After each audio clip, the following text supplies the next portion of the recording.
We want to welcome Peter Sussman here today to talk about his book, Decca, the Letters of Jessica Mitford, which chronicles the life of this British aristocrat. Sarah Zehner will be assisting Peter in bringing these letters to life. Through the book's beautifully and sensitively edited letters, we learn about this amazing woman and the life that she led. In addition to being a best-selling author, she was also a member of the Communist Party, and she was a civil rights activist. Peter Sussman spent 29 years as an editor at the San Francisco Chronicle. He's a writer, a poet, a photographer, and the husband of our Ashby Village co-founder, Pat Sussman.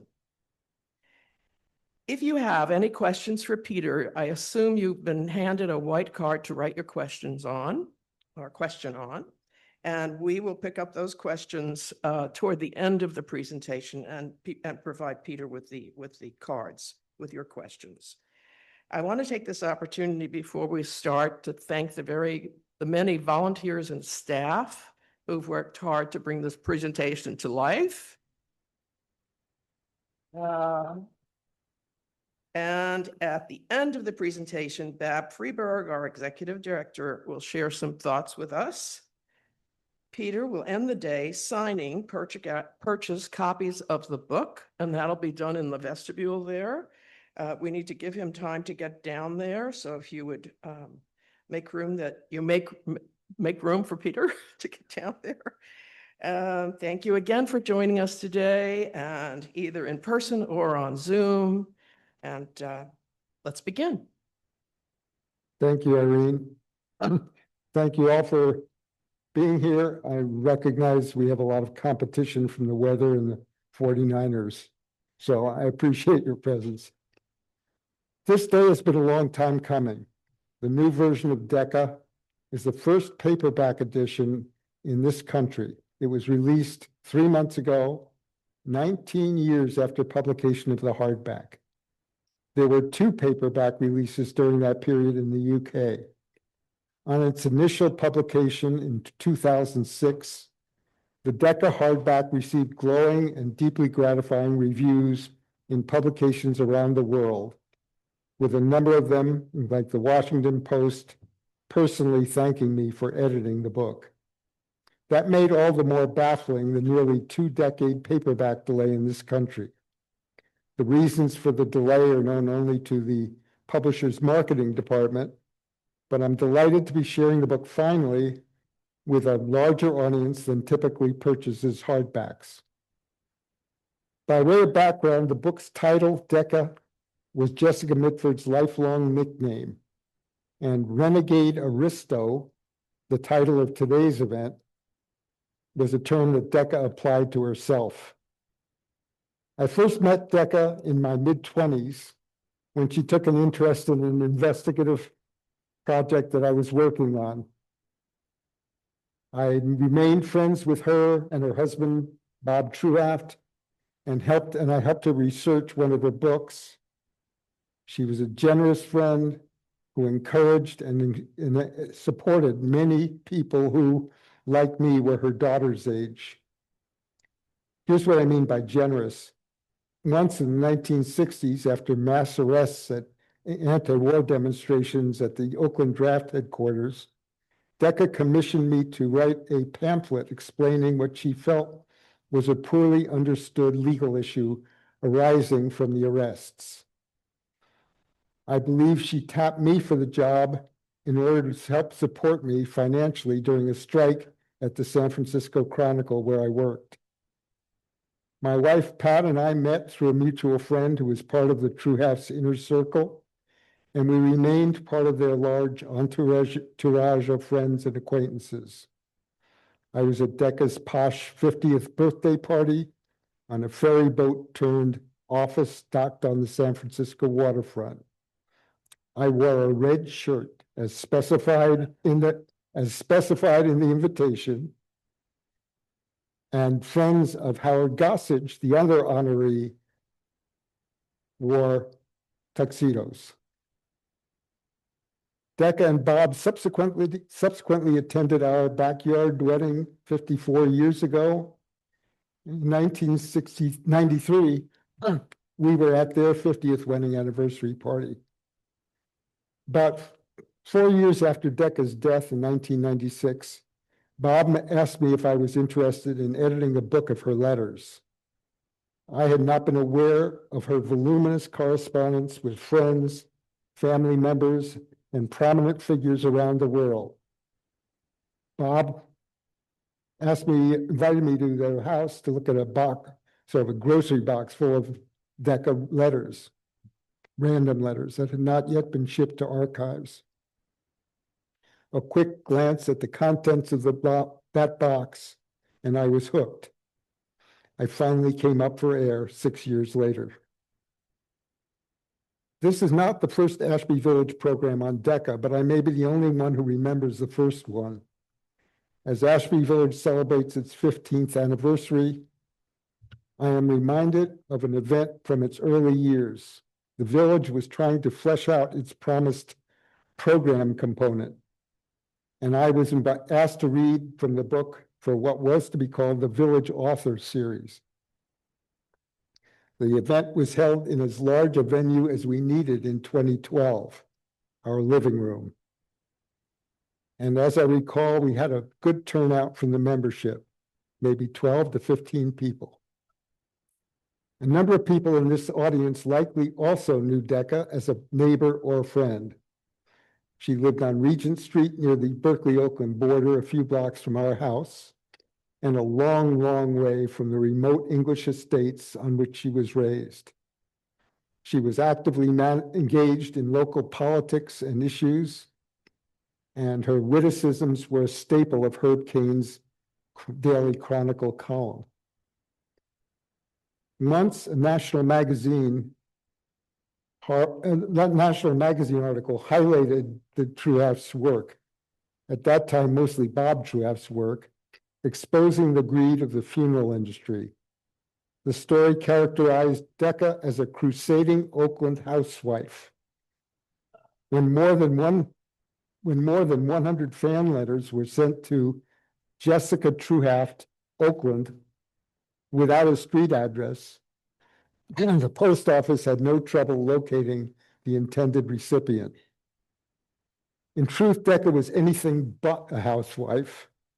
She had to be instructed as an adult about how to make a bed, and her daughter later taught her that the way to sweep stairs was to start at the top, not the bottom.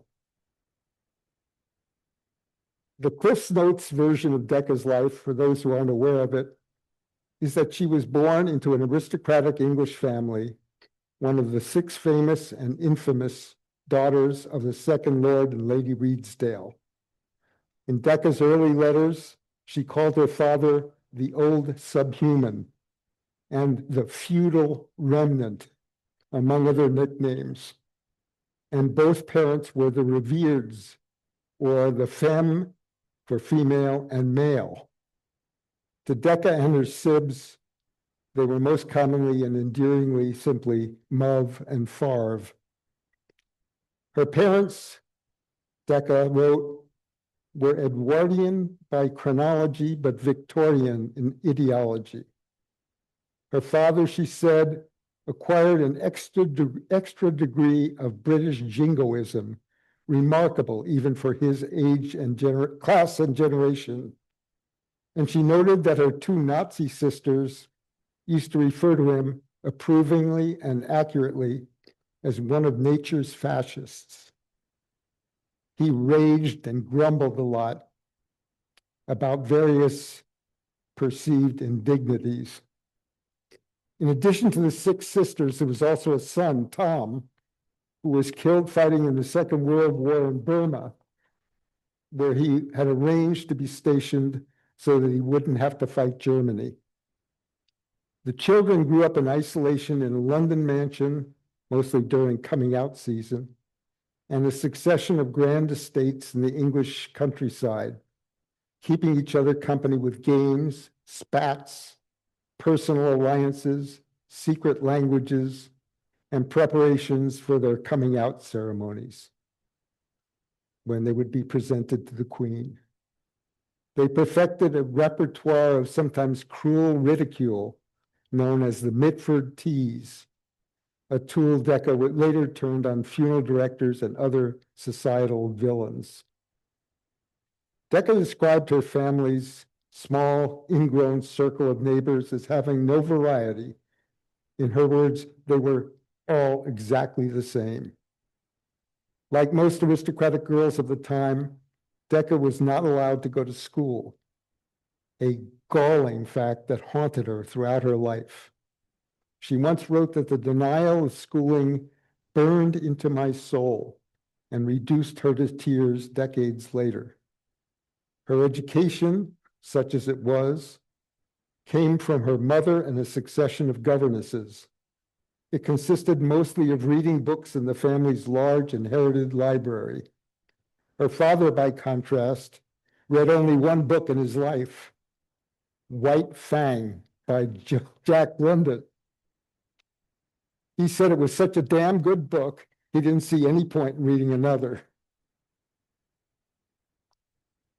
Lady Redesdale, known for her detachment, was a more ardent fascist than her husband, ultimately leading to their split. In 1938, she defended Hitler in a letter to Neville Chamberlain, in which he said that the German chancellor, whom I know personally, was above all a person of heart. And she commented that he had surprisingly good manners. She suggested that the disputes between the two countries could be easily resolved by their leaders if their leaders had a friendly visit, beginning with an intimate social occasion with the country's leaders and their wives. All six Mitford sisters lived eventful adult lives in the spotlight of public attention, in many ways permanently branded by World War II and the events leading up to it. Lady Redesdale once said that whenever she saw Pierre's daughter in a headline, she knew the story would be about one of her daughters. The two vocal and proudly fascist sisters, Diana and Unity, middle name Valkyrie, were especially notorious. Diana, a celebrated beauty, marries Brian Guinness, an heir to the beer fortune, divorcing him after 3 years. She then started a scandalous and ill-disguised affair with the married Sir Oswald Mosley, head of the British Union of Fascists. After Mosley's wife died, the two were married at the home of Nazi propagandist Joseph Goebbels, with Hitler in attendance. They spent much of World War II isolated in an apartment on the grounds of a prison, while their jailer, her cousin Winston Churchill, was prime minister. When England declared war on Germany, Unity, who had been living in Munich, where she was at first stalking and then later lunching regularly with Hitler, was unable to bear the specter of her two favorite countries at war with each other. So she went to Munich's English Garden and shot herself in the right temple with a pistol. Hitler, who thought of Unity as a prime example of Aryan beauty, got her the best of care and put her on a train from Switzerland back to England with her family, where the brain-damaged shell of a person was greeted by riots on the docks. She was secreted away by her mother to live out her final few years before her brain injuries proved fatal. One of the less political sisters was Deborah, who became the Duchess of Devonshire and Chatelaine of Chatsworth, one of Europe's grandest houses. Pat and I worked there on copying letters that were in the family archives. It's an incredible place with something like 130 rooms and acres of roof. Other non-fascist sisters included Nancy, a popular novelist, biographer, Pam, a country girl married to a horseman and socialite until their divorce, and of course Decca, who as a teenager eloped to the Spanish Civil War with a fellow young and well-born rebel, her second cousin, Esmond Romilly. Decca's father, a member of the House of Lords, got the Admiralty to order a battleship to bring the young couple home from Spain, but they jumped ship in southern France. The young couple ultimately found their way to the U.S.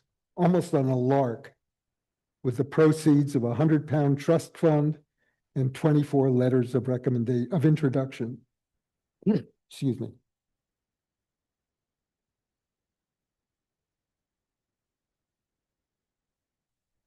After Esmond's enlistment and death in World War II, Decca stayed in the United States, later moving west and ultimately becoming a U.S. citizen. She was a civil rights activist and a celebrated memoirist and investigative author. Her best-known book was the wildly successful The American Way of Death, a withering takedown of the rapacious funeral and mortuary business. The book permanently changed funeral practices in this country, and you can see it on a graph of embalming versus cremation. Just all changes in 1963 with this book. Time magazine famously called Decca the queen of the muckrakers. There has been resurgent interest in the Mitford sisters recently. They were the subject of a play in the UK, and a BritBox TV series aired in this country as well. Mimi Pond has released a graphic biography of Decca, and Carla Kaplan's comprehensive and deeply researched biography is due out this month. I recently learned that a 3-part documentary on the sisters is also in preparation in the UK. But we don't necessarily like to think of ourselves this way. Chroniclers of the sisters are part of what Decca called the Mitford industry, or, in her words, the Mit-ind.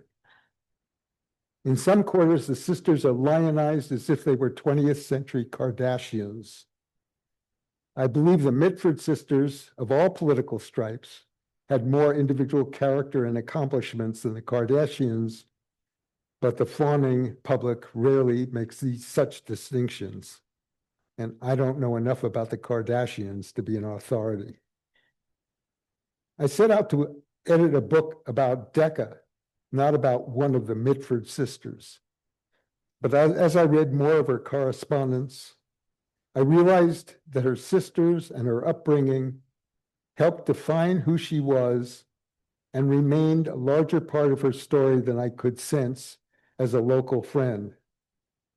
That is not to minimize her thoroughly American adult life and achievements. I leave the rest of Decca's background to my book so that we can have enough time today to read the letters, or at least a sampling of her letters, and I've trimmed most of them for this reading. In 2006, when I presented the hardback of Decca, Mrs. Dalloway's bookstore arranged for a legendary local actress, the late Barbara Oliver, to read the text of the letters. Barbara had been a friend of Decca's. I'm delighted to be joined in this presentation by a much younger actress, Sarah Zehner, and she has appeared on stage at the Altarena Playhouse and the Academy of Art, and has done staged readings at Berkeley Rep. So we're going to start with a letter Decca wrote to Esmond, her first husband, when he was stationed in England with the Royal Canadian Air Force. It's an early example of Decca's style of an eye for detail and ear for dialogue and dialect that made her such a compelling author years later. Sarah? To Esmond Romilly, Alexandria, October 14th, 1941. Darling Lucien, ever since I got your telegram, I've had the delicious prospect of being back with you again. I can skeek wait for your letter about it.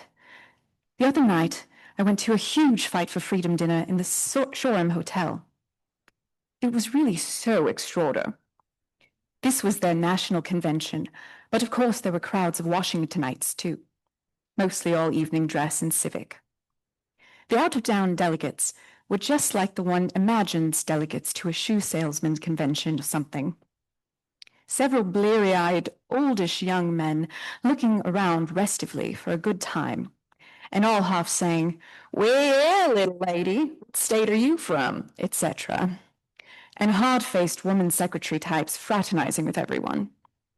I was left to sit with a terrific crowd of the most Texans you ever saw.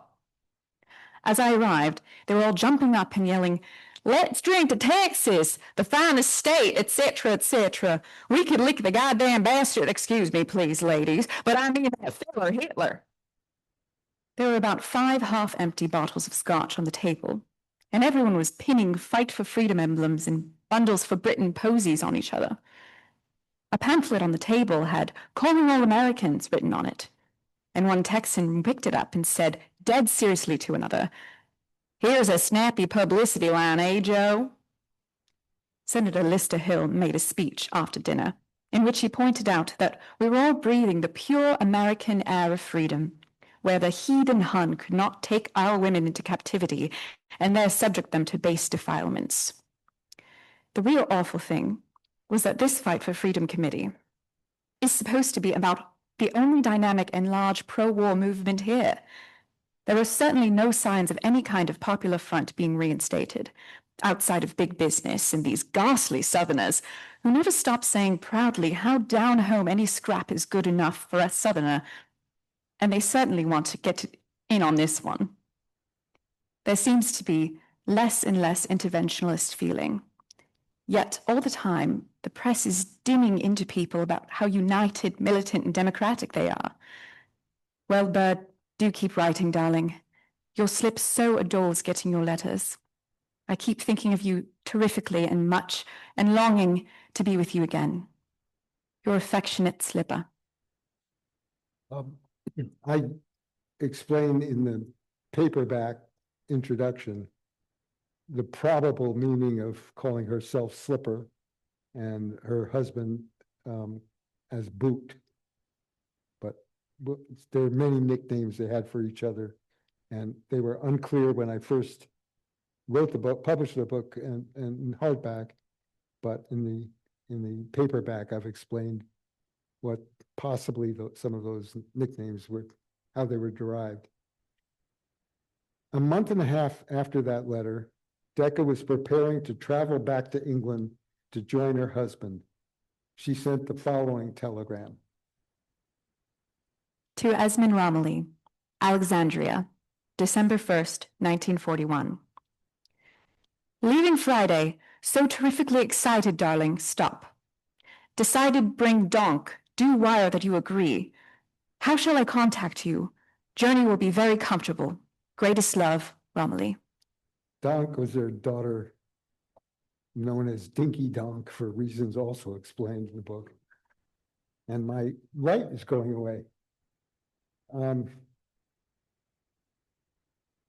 Just one day after that telegram, on the eve of her departure for England, Decca received the following telegram. To Jessica Romilly, from the Chief of the Air Staff, Ottawa, December 2nd, 1941. Regret to inform you that advice received from Royal Canadian Air Force Casualties officers oversee your husband, Pilot Officer Esmond Mark David Romilly, CAN J5677, missing on active service, November 30th. Stop. Letter follows. Winston Churchill ordered an investigation of Esmond's disappearance on a bombing mission.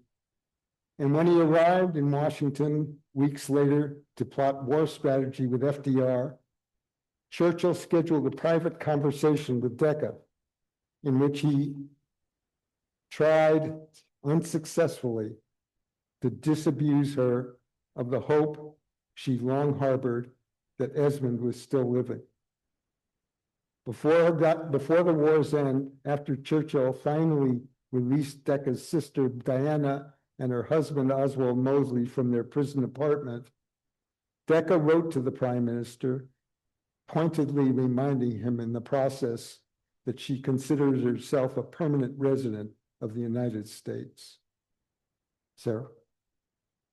To Winston Churchill, San Francisco, November 24th, 1943. Dear Cousin Winston, I'm writing you to add my protest to the thousands which I imagine you are receiving against the release of the Mosleys.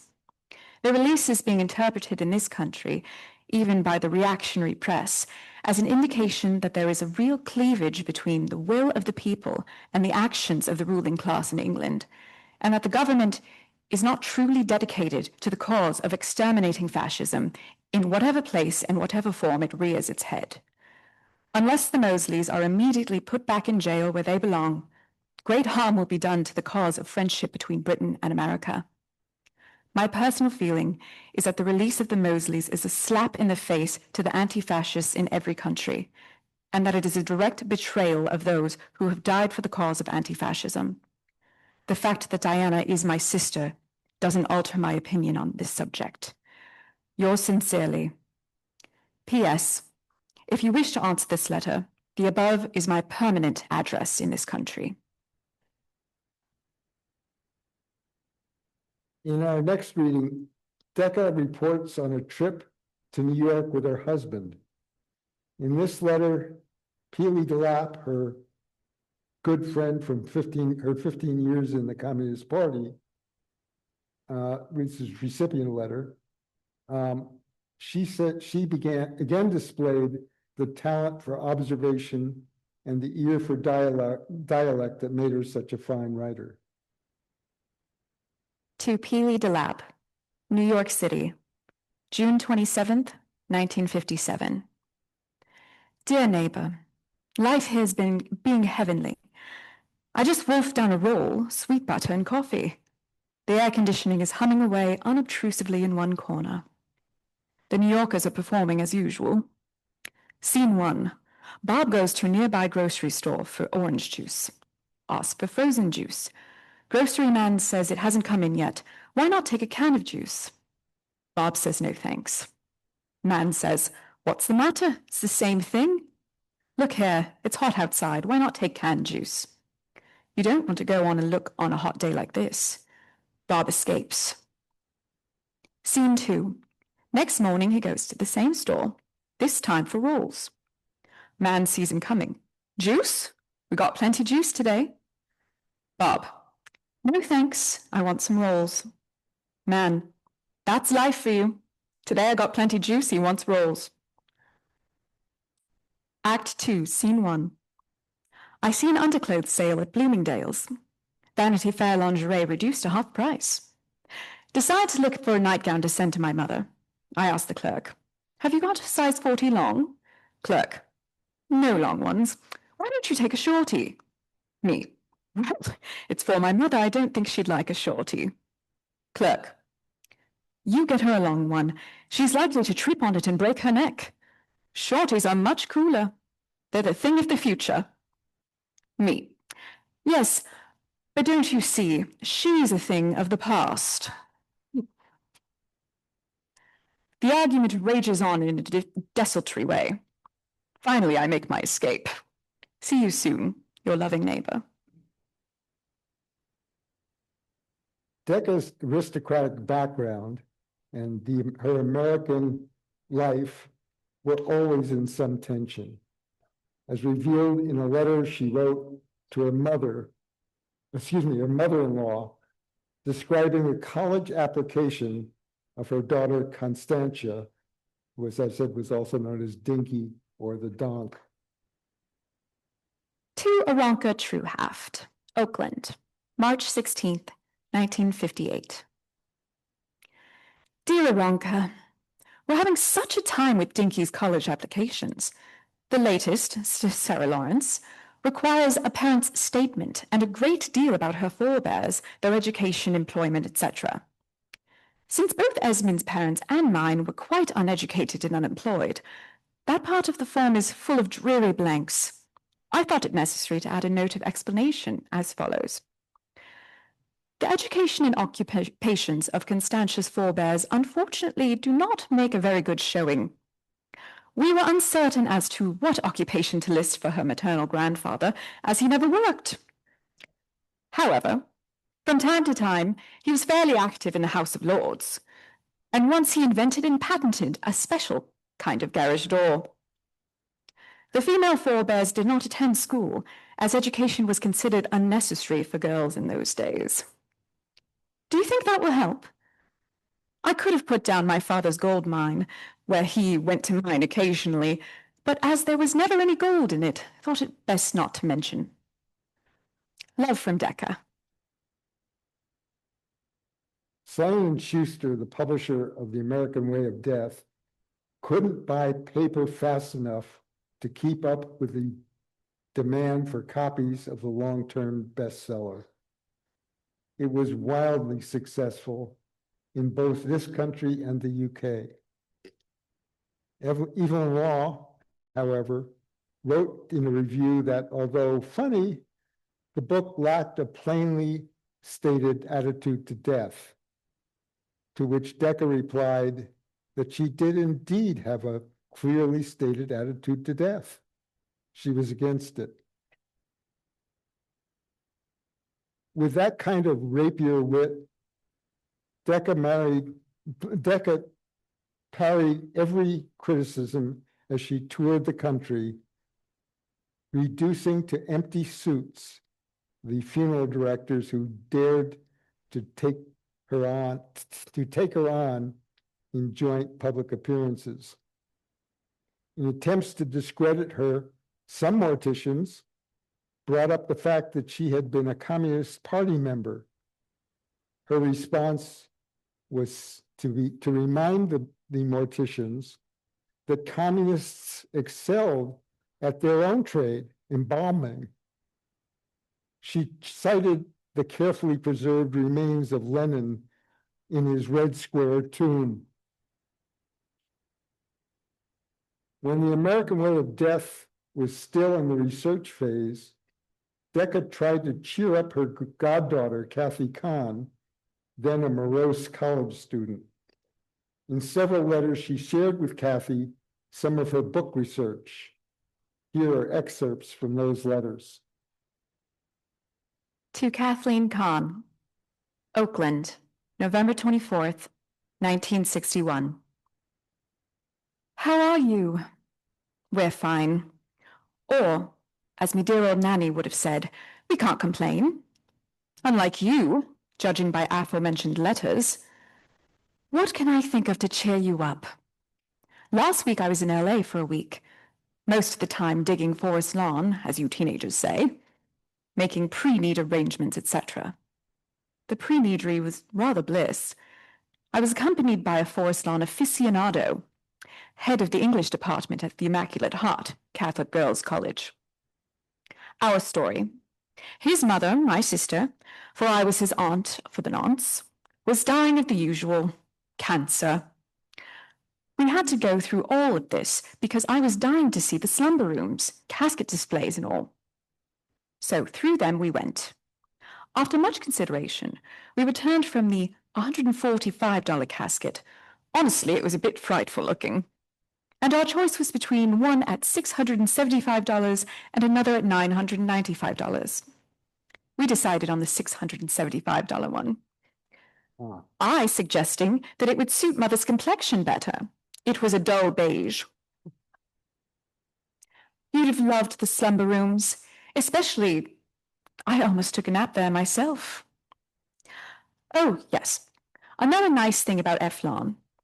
Among the multiplicity of final resting places, all named things like Brotherly Love, Garden of Memories, etc., is one called Patriots Hall. I asked the man if one had to be a citizen to finally rest there. He said, oh no, not a bit necessary. I mean, the final resting place salesman said this.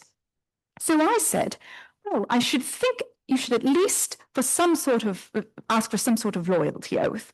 After all, it's supposed to be for patriots. He said, absolutely not. As long as you've got the money to pay for the site, all would be okay. Don't you think that's really pretty crummy? Who should we protest to? Your sainted parents are moping because you sound so miserable.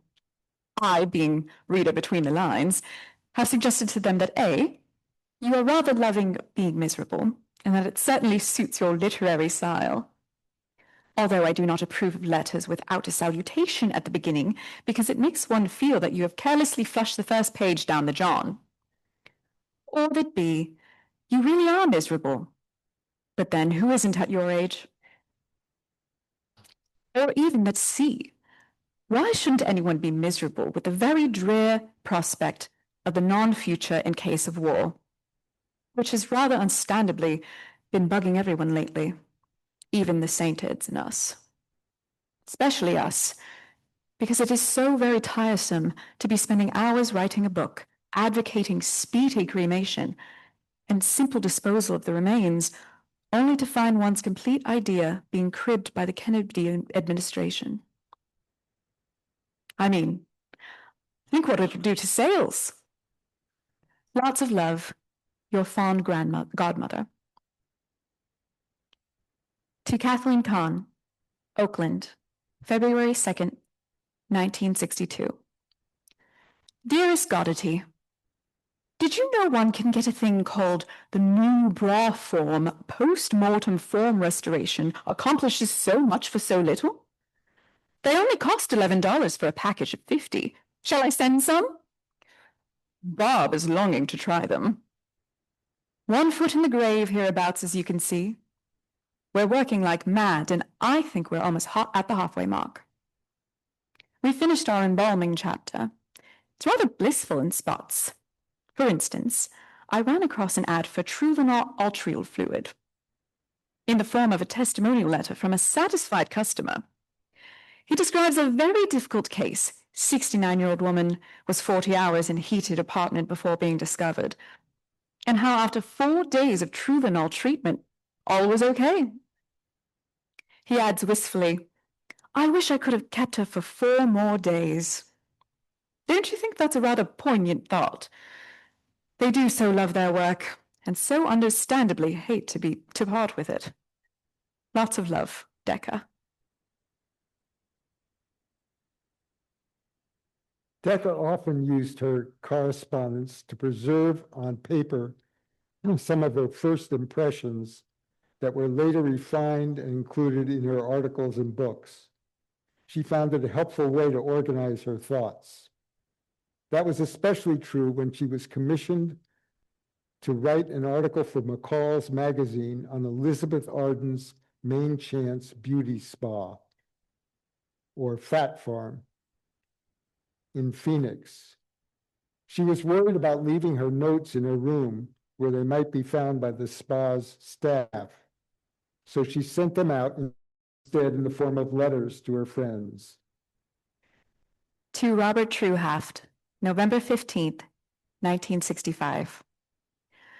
Darling Bob, was met by a gliding lady. They all glide here rather than walk. And driver. As you can imagine, I was pretty well sloshed by the time the plane finally downed. My room is on a balcony overlooking pool. My maid said she used to live in Oakland on Grove Street. But, as I knew what was coming, I chanted the rest in unison with her. There's an awful lot of colored move in there now. Oh yes, the maid said, when seeing what to bring for breakfast, do you want to lose or gain? To which I answered dreamily, like either way, man, as long as it dwings. Do you think I'll survive the week? Where's that lawyer that you were mentioning, just in case? One had to give a urine specimen for the doctor. Why? Do ask Eve. Rather embarrassing, as I expect mine was pure gin, what with the send-off and plain drinks. Lunch by far was the most interesting part so far. We repaired to the patio for it. By the way, paper napkins, which I think squalid. One of those at my table complained about a queer thing that happened at her parties. Guests bring their along Bowser bags, and behind her back get the servants to fill it. She knows it really isn't for dogs, but they can just take it home to eat. I was startled into saying that I must say nothing like that has ever happened to me when I give a party. She said, "My dear, check with your butler. I'm sure he'll admit to you that it goes on all the time." So you do see, I am a fish out of water here. Fondest love, Decca. To Barbara Kahn, November 16th, 1965. Dear Barb, I'm trying to think what people round the pool remind one of. Once I went to visit a friend in a private SF loony bin, a terribly expensive place like this. The quarters, living room, etc., were pretty nice, but the women, all ages but mostly oldish, were ineffably sad-looking. Draggled hair, vacant faces. Soon one noted that a lot of them were doing things to themselves, such as endlessly brushing or twisting their hair, or making little pleats in their clothes. All were in housecoats. The similarity is in the utter concentration on themselves, and a terrible drabness of the faces compared to the surroundings. Then there are the electric rolling machines round the pool, about 4 of them, always occupied. There's one sort of that you sit on for inner thighs. One can see the upper thigh flesh whipping merrily like sails in a stiff breeze.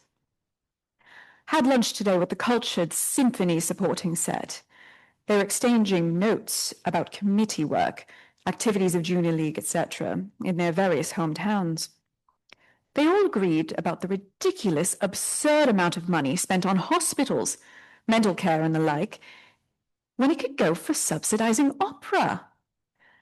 Especially mental care, one of them pointed out. If only more people could get to the opera and to concerts, there wouldn't be all this mental illness. But not often does the talk get to this high of a level. Love to all, Decca. To Marion Conrad, November 18th, 1965. Dearest Marion, you know how hospitals, the entire talk is of oneself, but the others are also interested in your plight. Like, I get my stitches out today.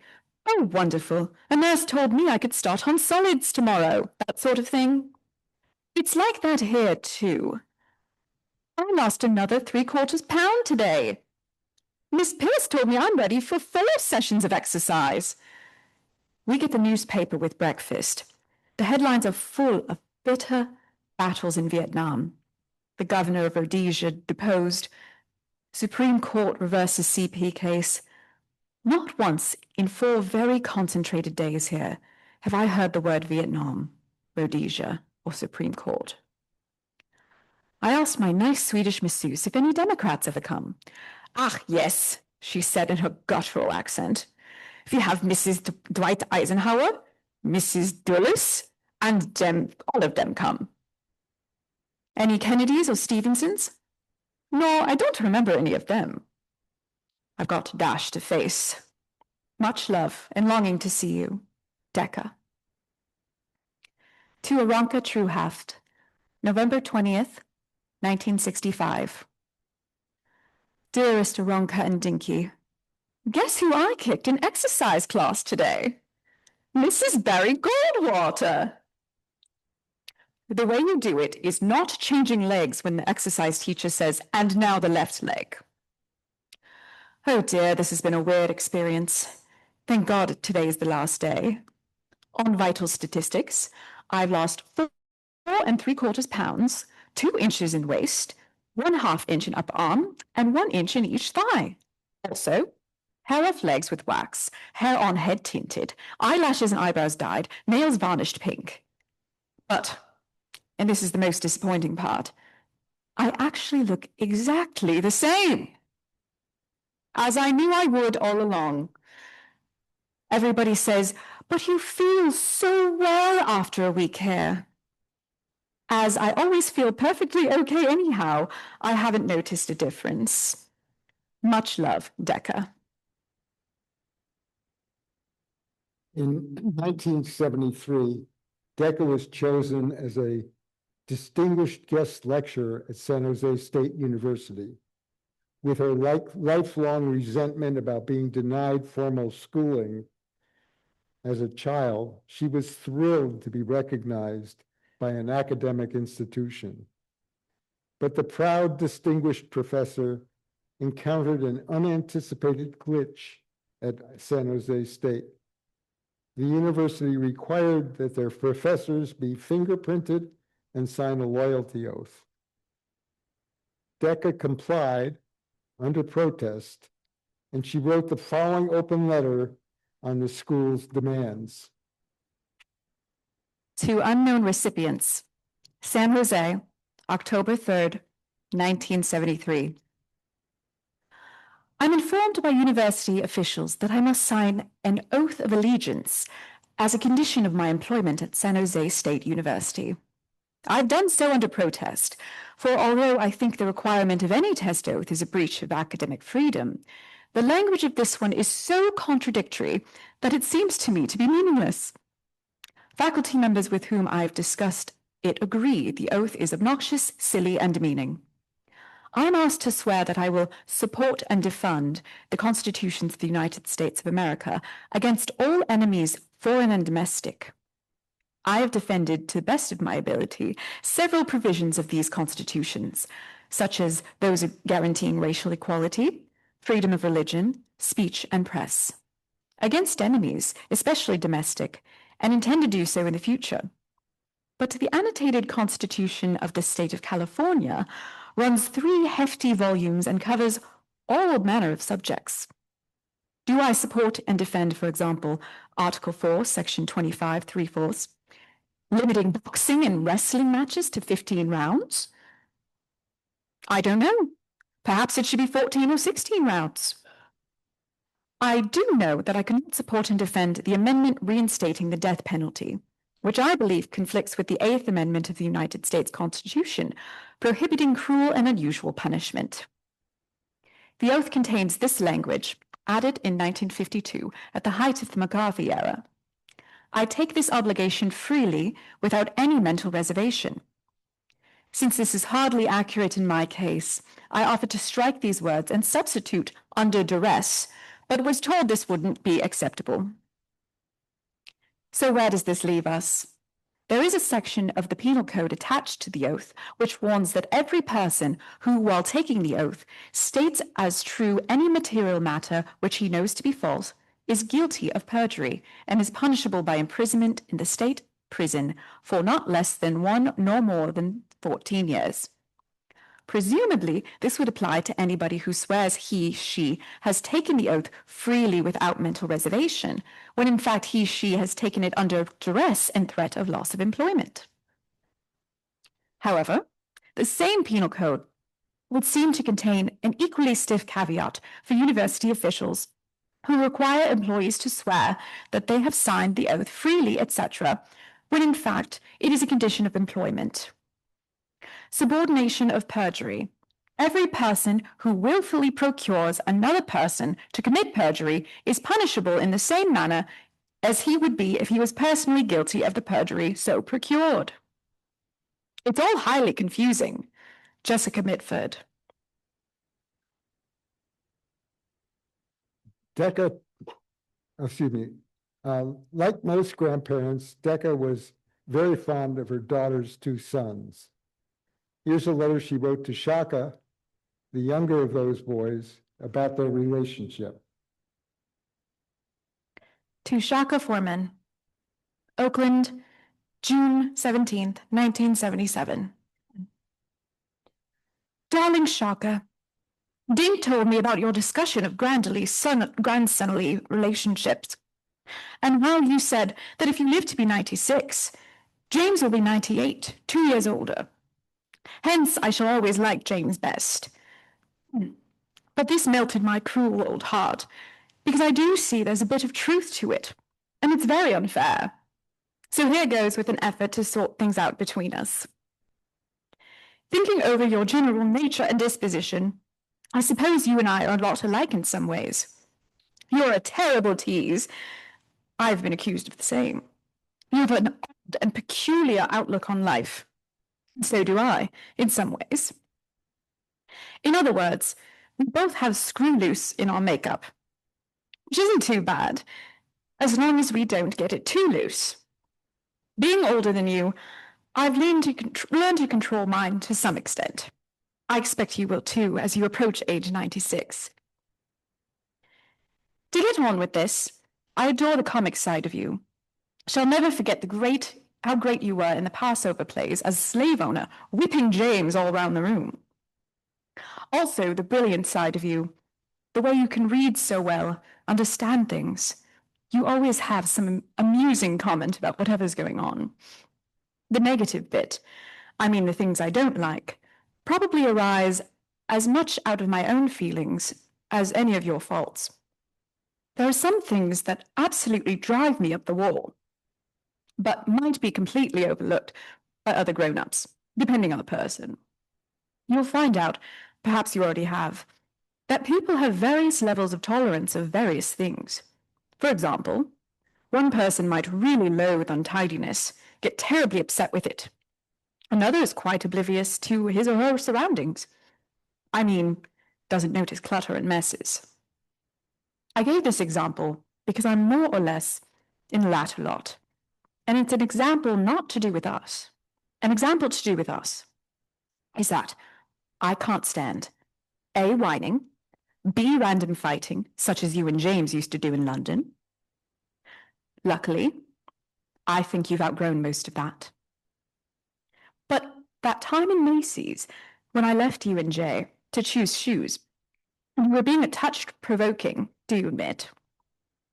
When I got back to the shoe department, yet James rather stood up for you, said Granddad, he's only 7. When I roughly shunted you to another seat, you might have forgotten all this, and I don't bring it up at all in a censorious spirit. Rather as a small example of what seems to have come between us.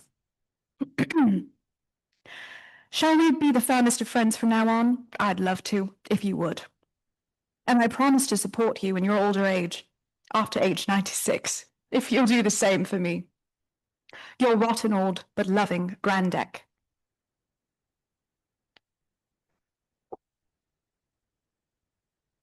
Decca traveled to the South frequently over the years, including trips to research magazine articles on the region. She was especially interested in exploring the mindset of locally prominent whites, such as those who hung out in country clubs. We close this reading with 2 letters reporting back home on those white Southerners. To Robert Truhaft, Louisville, May 13th, 1961. Darling old Bob, the country clubbers were Mr. and Mrs. Jack Doyle, advertising agency, and Mr. and Mrs. Byron. Needless to say, I neglected to note their last name. They're middle-aged folk. Business people with fairly wide connections. The conversation turned, as they say, to books. In honor of me, I think. Mr. Byron said he hadn't read my book because he's a slow reader and consequently does not read any books unless it has been condensed for the Reader's Digest. Mrs. Byron, on the other hand, just loves to read. Will go through as many as 3 or 4 books a week. Later, of course, conversation turned into interrogation. Mr. B is against it, although thinks it's inevitable, because it will lead to the mongrelization of both races. Like most people in these parts, he knows a great deal about horse racing and breeding. And he drew rather at length on the parallel about breeding racehorses and cart horses and the sad result of same. I asked him whether, in that case, he didn't think it a bit advisable to breed slow readers with fast readers, a point that hadn't occurred to him. Much later, Decca.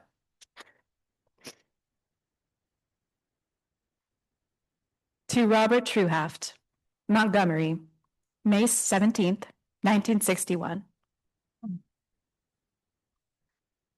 Darling old Bob, Just came home from my first bona fide Montgomery luncheon. About 6 ladies there.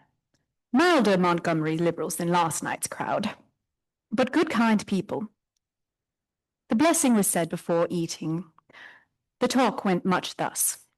So Jim Ward, you know who he was, married that cute little Nancy Dale, who was just a beauty, and all the boys were just crazy about her. She's kin to Sonny Dale, the boy who caused such an awful scandal that time at the Methodist college, and he finally became an alcoholic. So anyway, Jim, well, you know they had a little boy who wasn't quite right in the head, and Jim was just crazy about that little boy, and his aunt, not Miss Maudie, but his other aunt, she never did get married. She was going with Dr. Kingston's brother, the one who had a big drugstore in Birmingham. You know the drugstore, it's on right on the corner of the First Baptist Church. And Miss Sissy, that's the other aunt, she never did get married. She took the little boy to stay with her, and of course by that time, Nancy, well, you know, she had just simply lost her head over that handsome Buck Taylor, and she simply ran off, and they ended up in Knoxville, and no one ever did get quite right what happened to them. Well, so while the little boy was staying with Miss Sissy, somehow he just went completely out, and Jim, my poor fellow, he was so distraught. I mean, he just wasn't himself, because when he was himself, well, he was just the nicest fellow you'd ever meet. And Nancy did treat him bad because, you know, he was just crazy about her. Always was, poor boy. So anyway, he just up and took a shotgun and blew his brains out. Boom, clear out. And of course, you know, Miss Sissy, I mean, she took on so. She was really such a sweet woman. It was such a shame she never did get married. But you see, the thing of it was that she was always sort of overshadowed by Miss Maudie. Miss Maudie was really such a great beauty. They say it was for the love of Miss Maudie that poor fellow Sappy Fogarty took the bottle. So, you know, his father simply cut him off without a penny. And it all went to the other son, Motsy, and the friend's youngest sister. No, so poor Miss Sissy just carried on. And after all that happened, Jim's little boy, you know, and she just went sort of decline. Wasn't anything nobody could do about it. She was just sitting in her winder all day, wringing her hands and tears streaming down her face. And of course, this time, you see, it was a good 10 years after Miss Maudie had her trouble. Well, by this time, even her own sister, Miss Maudie, wasn't really in any position to see after poor Miss Sissy. So it really isn't any wonder. I mean, it wasn't any surprise to anybody, because we all saw it coming. But, you know, we were just sort of helpless, because what could anyone do? So poor Miss Sissy was found in the river one day, and it was just really a perfectly dreadful thing, but there wasn't really anything any of us could have done, unless it would have been Miss Maudie. But you see, let's see, this would have been 10 years, I'd say, after Miss Maudie had her trouble. So there really wasn't anything she could have done either.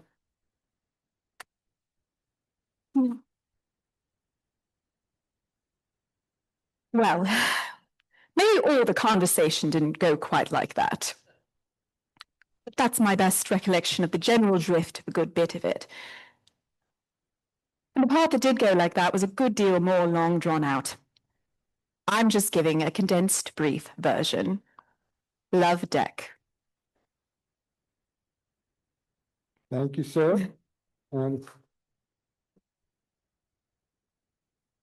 that concludes that portion of the program, and I'd be happy to answer any questions which I understand are coming to me in white cards.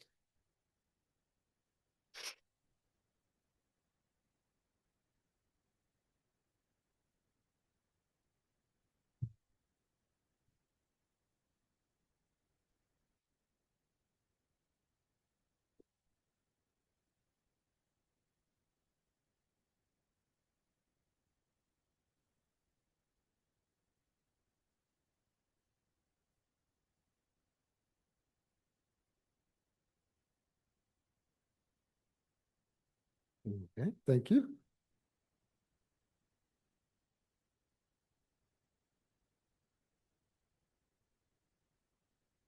Thank you. Ooh, some of these are so wordy it'll take me forever to read them. How did the letters get to the box? Were they acquired from the recipients? Did Mitford have copies for our archive, or both? Were any printed publicity, or were any printed publicly during her life? The best of my knowledge, just the only one we read that was made as a public letter was the one to San Jose State, the open letter on San Jose State. but most of them were not. These were all private letters. How did they get to the box? Well, there were many boxes, but mostly no one who received anything from Decca could ever throw it away because it was so wonderful. So in the boxes were letters, manuscripts, all sorts of things that she had sent them. And one of the first tasks I had in editing the book was just to separate the letters that said, will you come to dinner Saturday, from those of substance in a book. Did she save copies for the archive? That's a very interesting question.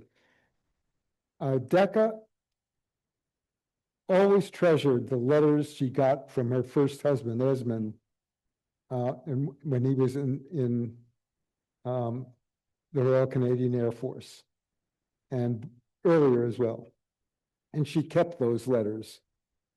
And she couldn't, these were the only letters she could not part with when she sent her letters to the archive. So she had them copy the letters and take the copies to the archive, and she kept the originals, or vice versa.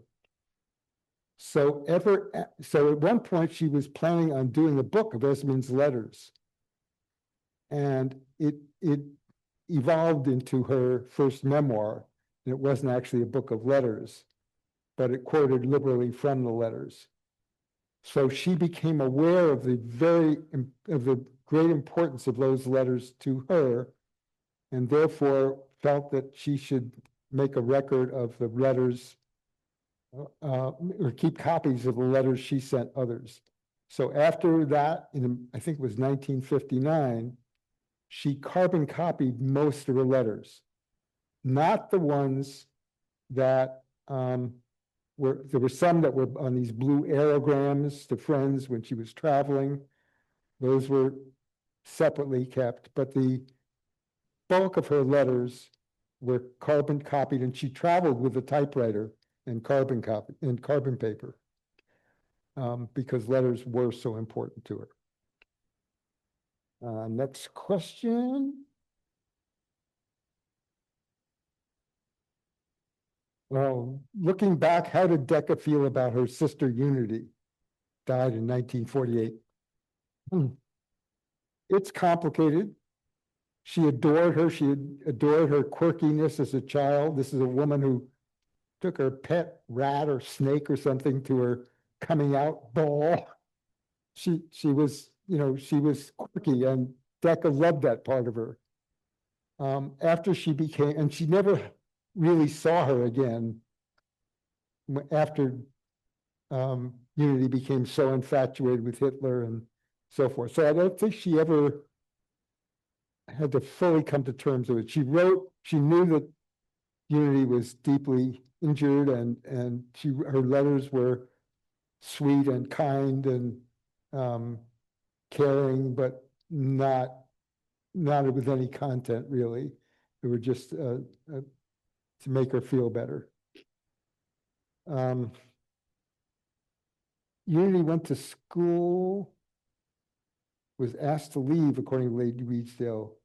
What about the other girls? Unity, I can't remember any of them being offered schooling. I think Unity did go briefly, but they were really uncontrollable kids, and I'm not sure that even if they were allowed to go to school, any school would have wanted them.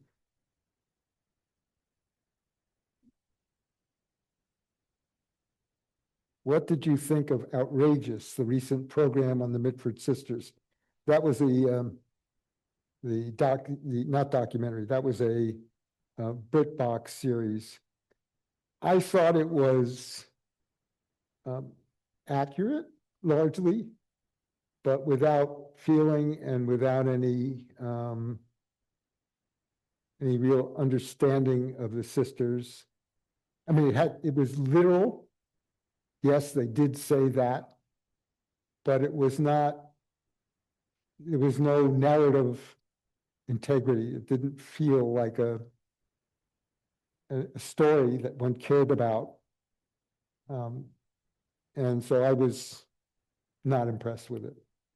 It got good reviews, but so that take that into account. But my review is, eh. Any anecdotes or letters related to a final conflict? Oh. There were some, and there was some reaction to from the Communist Party. Decca treated lightly her Communist Party membership. It was not something that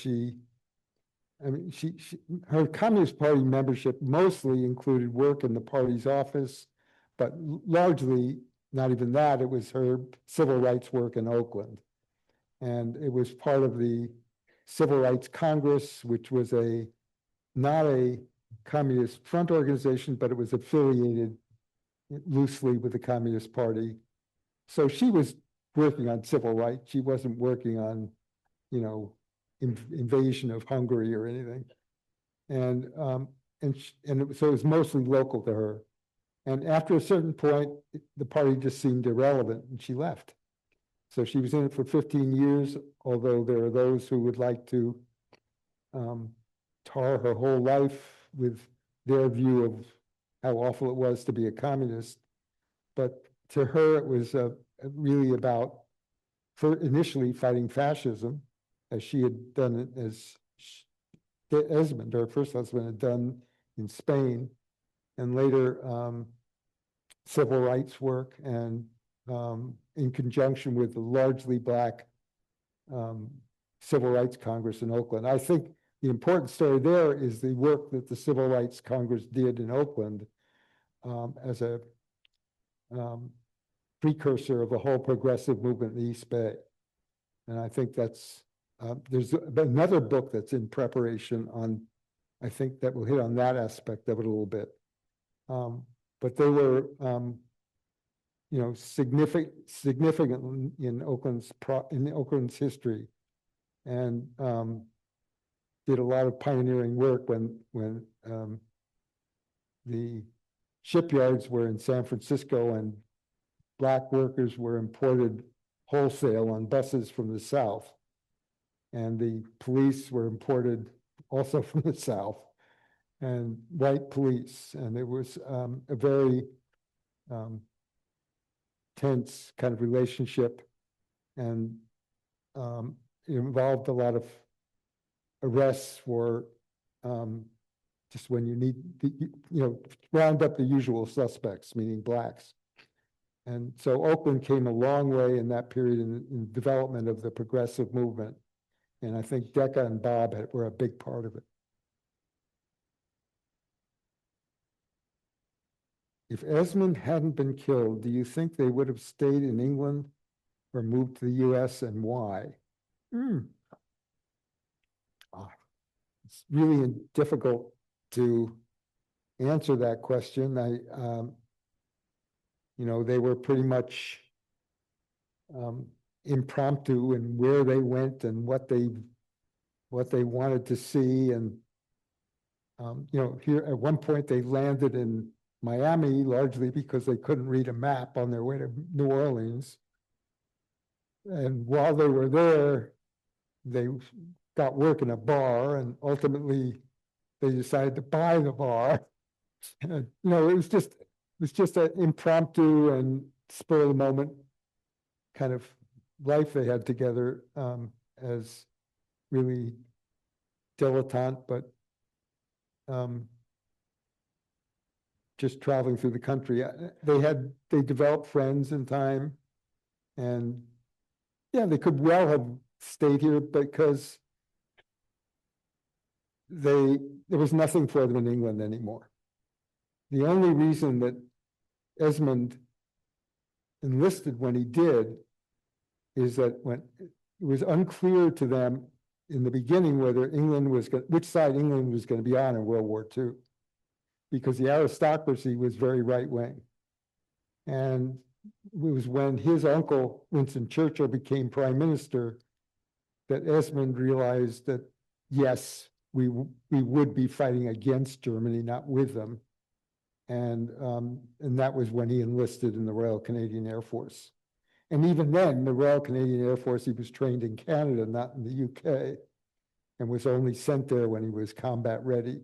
So they didn't really, they had ties to England, residual, but I think they might have stayed in this country. Where and how they ended up there, who knows, because they were really just bumming their way around the country and trying to see where they fit, I guess. Next question. Why did Tom not want to fight Germany? Typical pro-Nazi aristocrat? Yes. Was Decca a lifelong communist? I think I answered that. No, she was not. She was a member of the party for 15 years. She and Esmond had always planned to join the party. And it was only when she was in San Francisco and involved with the government workers union that she ultimately joined the party, but stayed for 15 years and really didn't feel that it was very relevant, and that's why she left. What did she think of Stalin? I don't think she gave it much thought, actually. I mean, we think of communist as a Russian-centered movement. I think she thought of it as an anti-fascist movement, and she was very much against fascism. So I don't know that she really thought that much about Stalin. She did go to Hungary and was impressed, and then was very surprised when the 56, when the Russians invaded Hungary, and suddenly, had her eyes open a little bit. But at that point, by that point, she was pretty much disillusioned, not disillusioned even, because the party was doing some things she liked, but it just didn't seem relevant. Her first publication actually was something called, can I remember the name of it? It was a little pamphlet making fun of the Communist Party rhetoric. And a lot of Communist Party members didn't take too well to it because she was making fun of their rhetoric. What is it called? I have a copy. It's a very rare kind of mimeograph thing that they put out, and it's very funny, and based in part on her sister's book, You and Non-You. Anyhow, she was just, there was nothing in American communism that would hold her attention all that long, I think. Please explain boot and slipper. Okay, she calls him boot all the time, and she refers to herself as your slipper. I was mystified by this, and I've seen the manuscript of the new biography that's coming out, and the author doesn't really attempt to figure that out. But as a result of my puzzlement in the first book, or my not puzzlement, but the fact that I just didn't know what they meant, and neither did anyone in the family, I did get a response that seemed very reasonable to me from a writer who wrote on Decca and Bob in Australia in response to my hardback. And so in the introduction to the paperback, go into this, maybe I can even find that and answer that question. Well, anyhow, I won't bother. Basically, we believe that Boot was the name of a character in an Evelyn Waugh novel, which was current at that time, and Evelyn Waugh was known to Decca. And the main character was a hapless journalist. And so she was kind of making fun of her husband as a hapless journalist blundering around the world and reporting. And so I think Boot was named, the character in that novel was Boot. And so I think that Boot was actually named for him. And after that character in the novel, which did come out, I think, the same year.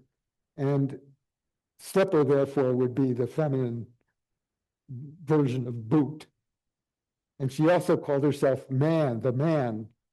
And all my correspondence after the hardback pointed out that that was probably from her full name, which is Jessica Freeman Mitford, Freeman Mitford. So I think they were, Esmond and Decca were playing with Freeman, and after she was liberated from her family.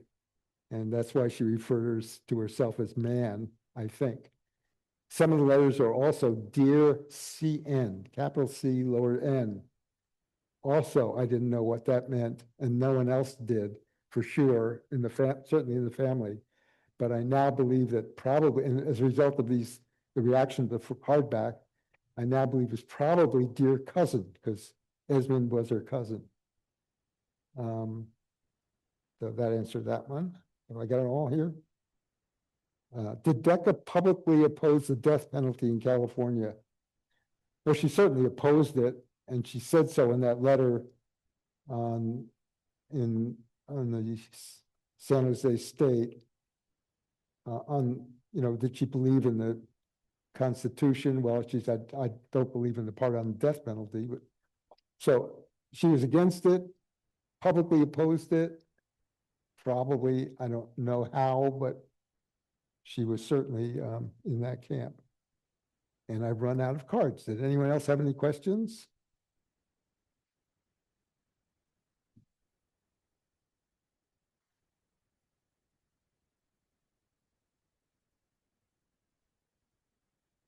I don't. I'm afraid I can't think of anything she wrote or said about it. She had friends who we met in London when we went to a party, a New Year's Eve party. She had a friend who was a Labor Party appointee to the House of Lords. They get to name, nowadays, they get to name some of the members of the House of Lords. And so the woman whose party we went to was a Labor Party member of the progressive wing. I don't really remember her comment, or I just don't remember what she felt about the Labor Party otherwise. Anything else? So thank you very much for coming. I appreciate it. Thank you. Thank you. Oh, Bab is coming on now. Hey, thank you so much for coming, and Peter, for your inspiring, poignant, raw talk about Decca, and Sarah, really bringing her cutting wit, oh my gosh, her activism, her audaciousness to life. One comment, Bab? Pardon? May I write one comment on that? Her activism. When Decca's sister, the Duchess, visited her in Oakland, she was very taken with the term activist. These are people who are active in this and this. She introduced her friends as saying they're active in this and they're active in that. And so later on, Debo, the Duchess, sent Decca a card in which a picture of herself and her husband, the Duke, saying a picture of Andrew and me being active. Wow. Sorry, go ahead. No, and I just want to thank everybody who made today possible. Irene for organizing this amazing event, and all the volunteers in so many different capacities here, and the staff, and to Epworth Church for co-sponsoring the event and allowing us to have it in their lovely space. There might be a few of you out there that don't know Ashby Village. Stop at when you exit, there'll be some brochures. We're a vibrant, caring community, helping transform how we all age. And if you'd like, please come join us as a volunteer, a member, or both. We welcome you to be a part of this growing, vibrant community. And also, our programs like today are offered free. If you can help us and donate, it's much appreciated. There's a QR code when you leave. For those of you online, you'll see in the chat, there's a link to donate, and there'll be a follow-up email to give you the possibility. So thank you. And again, thank you, Peter. Thank you, Sarah. And enjoy the rest of your day.